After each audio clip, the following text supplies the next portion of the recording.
Hey guys, welcome back to Dive In Deep in Thought. You're here with Elias, and today I want to talk to you guys about competition and collaboration and why you want to collaborate with the world rather than compete with the world. One of them has control, one of them you give away all your control. When you're constantly competing, you're constantly on edge. You're constantly looking for strategies, little bits and pieces that you can gain a bit of money here, a bit of status here. I just want to be better than him. I want to be better than her. And it doesn't even relate to you. It's the fact that you haven't authentically addressed your issues that you feel the need to go out there and compete with people because you're giving away your power. You're letting others dictate your goals.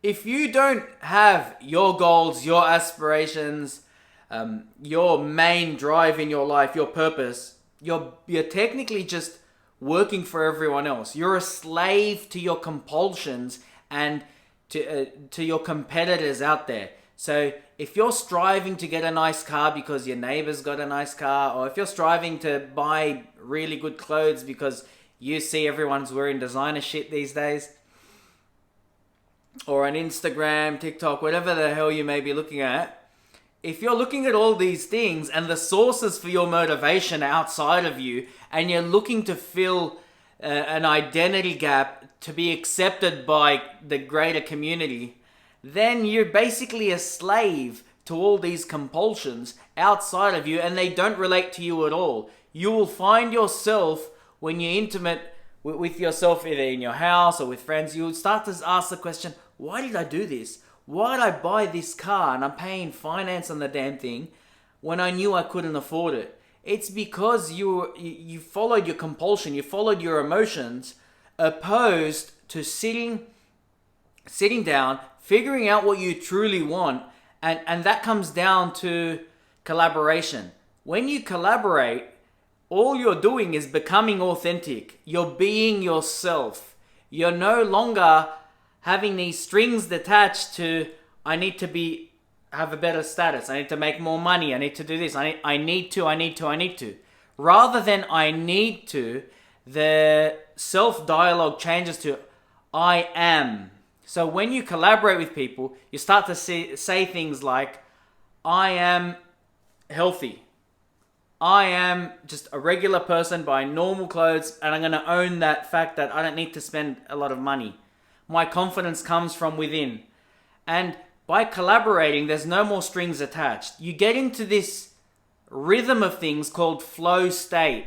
This is when you genuinely and authentically wear what you want, exactly what you want, against everyone else's judgment, against everyone else's adversity. You wear what you want. You wear the jewelry you want. You wear the clothes you want. You eat the food you want. You live a lifestyle that you've decided for yourself. And this at the beginning may be hard to understand, to comprehend, because you're like, I'll be judged for this and people will be looking at me. But you know what's really important to understand? Nobody will ever remember you changed as long as you own that change. If you change and then you backpedal and you question it and you look at people strangely, of course they're going to pick up on these things. But just like in a movie, you're only looking at the main character. If anyone else did something stupid, you'd forget. You know, if the main character was there and one of the side actors farted, burped, whatever, you wouldn't really notice it. And it's the same thing with our life. No one truly is following you, checking your every move. You can't keep giving yourself that much credit that you've got people following you, judging you from being who you authentically are. And when you start to be authentic and you're not running off a script that society's given you, because now you're gaining control over your life. By being authentic, you're owning your imperfections, you're owning your style, you're owning your thought process, the way you speak. You know, a lot of people these days, they're just really scripted in fitting the gap that, you know, everyone will like me if I say this. It doesn't matter what you say.